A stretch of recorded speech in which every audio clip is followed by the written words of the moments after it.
ღვინის კომპანიები ფალსიფიკაციის გაზრდილ საფრთხეზე საუბრობენ, ამიტომ მეღვინეები მთავრობას ღვინო მასალების ექსპორტის აკრძალვას თხოვენ. სახელდება კონკრეტული ფაქტებიც. რუსეთის ბაზარზე ქინძმარაულის 800 ბოთლის რეალიზაციის შეჩერების საკითხს აქ-პატენტი ახლაც იკვლევს. როგორც ორგანიზაციაში განმარტავენ, გაყალბების ყველაზე მეტი შემთხვევა ბალტიისპირეთსა და რუსეთში ფიქსირდება. კერძო სექტორი საქართველოდან ღვინო მასალების ექსპორტის აკრძალვის ინიციატივით გამოდის.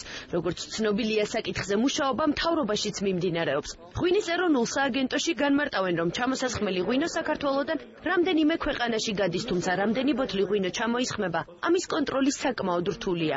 გამომდინარე აქედან გიორგი სამანიშვილი ამბობს, რომ თუ კი ეს ცვლილება კანონმდებლობაში შევა, ამით ქართული ღვინის ფალსიფიკაციის რისკებით შემცირდება. ჩვენ თუ მხოლოდ დაფასებული ღვინოს გავუშვებთ ქვეყნიდან, შესაბამისად სხვა ქვეყანაში ჩამოსხმული ღვინო ქართული დასახელებით უკვე ცალსახად არ არის ქართული ღვინო და გაცილებით ადვილი იქნება ბრძოლა ამ ბაზრებზე ფალსიფიკაციასთან.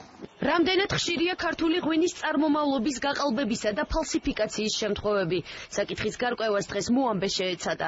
საკპატენტის თავმჯდომარის ინფორმაციით, ამ ეტაპზე რუსეთში 800 ბოთლი ქინძმარაულია გაჩერებული და უწყება შესაბამის პროცედურებს აწარმოებს. ქართული ღვინის ბრენდი ყველაზე ხშირად რუსეთსა და ბალტიისპირეთის ქვეყნებში ყალბდება. რუსეთში კლასიკურად პოპულარულია ძველი დროიდან მოყოლებული ჩვენი ევროპელანში დაცული ღვინოები.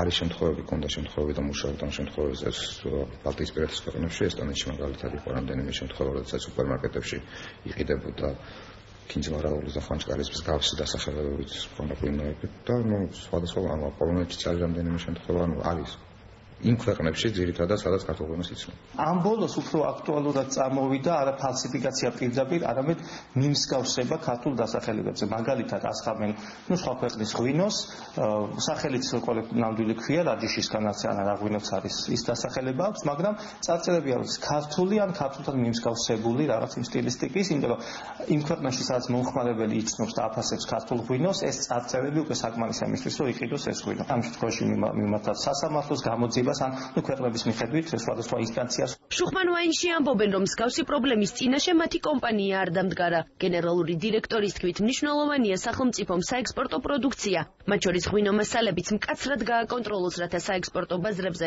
ფალსიფიკაციის შემთხვევები შემცირდეს, რომელიც ქართული ღვინის რეპუტაციას საფრთხეს უქმნის.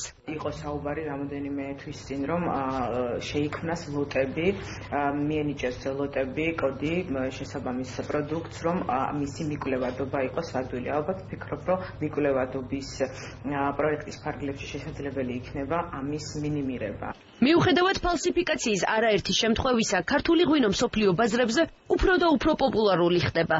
გასულ წელს საქართველოდან 50 მილიონი ბოთლი იქნა ექსპორტირებული. წელს კი სპეციალისტები იანვარ-თებერვლის მონაცემებზე დაყრდნობით, რომელიც ექსპორტის 94%-იან მატებაზე მიუთითებს, ამ მაჩვენებლის კიდევ უფრო გაუმჯობესებას ელოდებიან.